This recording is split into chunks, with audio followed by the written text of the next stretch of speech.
on n'a pas arrêté de vous encenser en vous disant que vous étiez les dieux des réseaux sociaux. Mais est-ce que vous savez coder? Non? Alors là, vous êtes cœur de cible pour devenir les futurs élèves de Claude Thérosier, qui a créé Magic Makers, qui est une entreprise qui apprend aux élèves du CE1, vous êtes plus grand, mais à la terminale, à faire du code informatique. Claude, elle sait de quoi elle parle parce qu'elle a été ingénieure en télécom. Elle a donc appris la programmation, évidemment.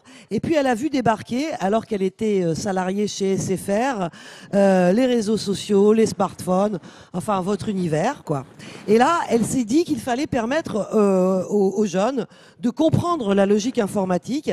Donc, elle a cherché une école pour votre fils, hein, pour son fils, pour qu'il apprenne le codage informatique.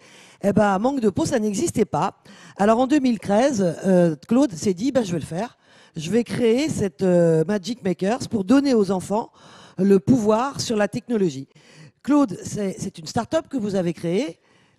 C'est une start-up puisqu'on a créé une entreprise sur un projet, quelque chose qui n'existait pas du tout, hein. À l'époque, quand j'ai eu l'idée en 2012, la programmation n'était pas dans les programmes scolaires, mais c'est même plus que ça. C'est-à-dire quand je disais je vais apprendre à programmer à des enfants, on me regardait comme si j'étais folle. Donc on est vraiment parti sur un sujet super innovant. Bon, aujourd'hui, on n'est plus vraiment une start-up, hein, on est plus une PME, on est quand même 90. On a, 300 grossi, hein.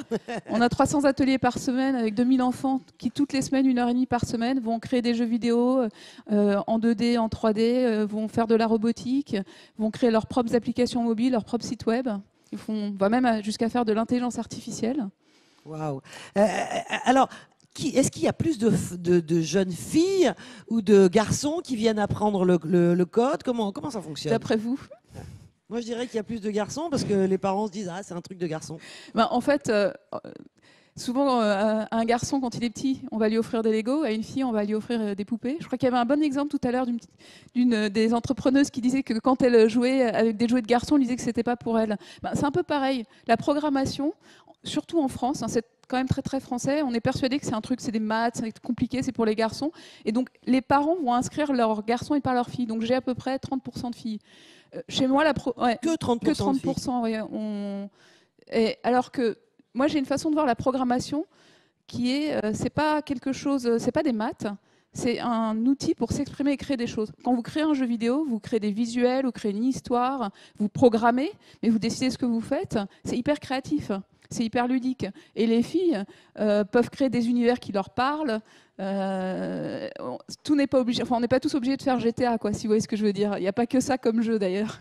D'ailleurs, on serait content qu'il y ait plus de filles qui codent des jeux parce qu'on aurait des jeux qui nous plairaient plus, je pense. Oui, c'est vrai. Moi, quand mon fils me faisait jouer, je suis vieille, hein, à Street Fighter, je n'aimais pas. Mais bon, vous avez créé votre entreprise, je vais y arriver, dans un secteur qui est là aussi dominé par les hommes, l'informatique dominée par les hommes. Ça a été compliqué. Vous étiez ingénieur, mais bon.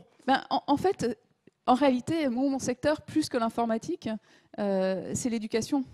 Et donc, en réalité, moi, j'ai eu de la chance, puisque j'ai un diplôme d'ingénieur, donc c'est super reconnu en France. Hein, j'ai fait Mathsup, Mathsp, Télécom Paris, donc ça aide vachement. En termes de légitimité, c'est reconnu. Par contre, je suis une femme, maman, et donc quand je parle d'enseigner à des enfants, inconsciemment, je suis aussi très légitime. Donc, j'ai pas, moi, ressenti ce frein que les gens ne me trouvaient pas légitime dans ce que je faisais. Au contraire, j'avais l'impression, enfin, je le suis complètement, je trouve. D'accord. Et les financements? Mais alors, c'est pareil, je sais et je connais beaucoup de femmes qui ont eu beaucoup de difficultés à lever des fonds. Moi, j'ai pas eu spécialement de difficultés, mais je pense que c'est pas lié au fait que je sois une femme ou un homme, c'est plutôt lié au fait que je suis sur un sujet qui parle. Alors, j'aurais bien envie d'avoir la réaction des jeunes. Est-ce que ça vous parle, apprendre à programmer? Vous y voyez un intérêt?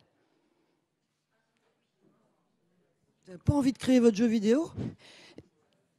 Alors là, j'entends pas, j'arrive pas à savoir si le retour est positif ou négatif. Qui aimerait apprendre à coder? Levez la main, ceux qui aimeraient apprendre à coder. Une. Hein, Claude? Hein? Pas tellement, hein? Non, personne ne veut apprendre à coder. Alors, si, il y en a une. Il y en a une, c'est bien. Alors, peut-être aussi quand on le présente comme ça, apprendre à coder. Le sujet, c'est pas tellement d'apprendre à coder ou de devenir développeur, même si, juste en passant, on manque énormément de développeurs. Donc, c'est des métiers qui sont très bien payés, où vous avez le choix du job que vous faites parce qu'on en manque. Ça, c'est une chose. Mais Moi, quand j'enseigne à programmer à des jeunes, c'est pas pour qu'ils deviennent développeurs, c'est pour qu'ils comprennent ce qu'ils utilisent. Parce que, alors, je ne sais pas combien d'heures vous passez sur un smartphone ou sur un ordinateur. Moi, je passe la majorité de ma journée là-dessus. Mais moi, je sais ce que je fais. Et c'est surtout qu'il faut se rendre compte que, quel que soit votre projet, professionnel, personnel, si vous voulez avoir de l'impact, il y aura une partie technique. On vous l'a expliqué, l'insouciante. Pour vendre, il faut aller sur Instagram, il faut créer un site web, il faut créer une boutique en ligne. Il y a des outils qui peuvent vous aider à faire vos patronages plus facilement. Voire même, si vous créez l'outil qui vous manque, vous allez pouvoir être beaucoup plus efficace, gagner du temps. Donc, quel que soit votre projet, si vous vous contentez d'utiliser, déjà, c'est pas mal. Mais si vous vous rendez compte que pour répondre à votre besoin, vous pouvez créer la bonne application, vous pouvez créer votre site web, vous pouvez le faire à une machine, vous allez gagner beaucoup de temps, et potentiellement devenir riche au passage d'ailleurs. Aujourd'hui, le numérique est partout. Et donc, être capable de faire des choses avec et de créer avec, ça vous ouvre une liberté extraordinaire. Les gens aujourd'hui qui décident ce qu'on pense, pour qui on vote, ce qu'on achète, vous croyez que c'est vous, mais en fait, c'est les algorithmes qui vous proposent tel truc ou tel truc. Ça donne énormément de pouvoir, d'influence et de contrôle. Donc moi, je trouve que c'est hyper important d'être capable de se l'approprier, de ne pas subir. Moi, j'aimerais bien, j'avoue. Je vous ai posé la question, d'ailleurs, des classes pour adultes. Vous avez dit CE1, terminale. Qu'est-ce que vous avez de plus, la tranche d'âge qui apprend le plus? Je dirais 8-12 ans, du CM1, CM2, 6e, 5e. Ouais. Au-delà, en fait, à partir de la 4e, on a perdu pas mal de monde. Déjà, la plupart des filles, elles pensent que l'informatique, c'est pas pour elles. Elles sont parties sur autre chose. C'est dommage. C'est dommage. Donc déjà, on en a encore moins qu'avant. On en a quand même de plus en plus parce que c'est vrai que maintenant, on propose des cours au lycée. Des cours qui sont justement pas des cours. On apprend à créer des projets, à créer son propre site web, sa propre application. Et donc, on a de plus en plus maintenant quand même de lycéens aussi qui viennent en complément. C'est complémentaire de ce qu'on fait en fait en classe, où on va apprendre beaucoup la théorie de comment ça fonctionne. Nous, on va rendre les enfants capables de créer des choses, de faire des choses pour de vrai. Et puis de comprendre ce qu'ils font quand ils sont dans les jeux. Faites des classes pour les adultes, moi je viendrai, ça c'est sûr. J'ai déjà pris votre inscription. Oui. Vous avez 2 enfants, Claude. Votre entreprise est devenue une PME, aujourd'hui, on peut le dire. Comment est-ce que vous organisez votre vie? C'est compliqué? En fait, c'est beaucoup plus facile qu'avant. Quand j'ai eu l'idée, mon fils avait 8 ans, donc ils étaient encore au primaire. Maintenant, mes 2 enfants, ils sont au lycée, à peu près comme ceux que j'ai en face là, en seconde et en première. Donc ça demande moins d'attention, on va dire, que quand ils étaient plus petits. En plus, nous, on a toujours été très flexibles dans notre manière de gagner notre temps. Donc j'ai toujours travaillé une partie du temps à la maison, en ce moment encore plus. C'est vrai que ça donne une grande flexibilité, je trouve, pour s'organiser, être là quand on a besoin. Moi, je peux être là en journée s'il y a besoin. Et en même temps, ils sont très autonomes et ils font ce qu'ils veulent. Finalement, ça se gère bien. Ça se gère bien. Alors, qu'est-ce que vous aimez le plus dans votre vie d'entrepreneur et le moins? Tiens. Le plus, ça va avec le moins. C'est toujours les 2 revers de la médaille, la face et revers.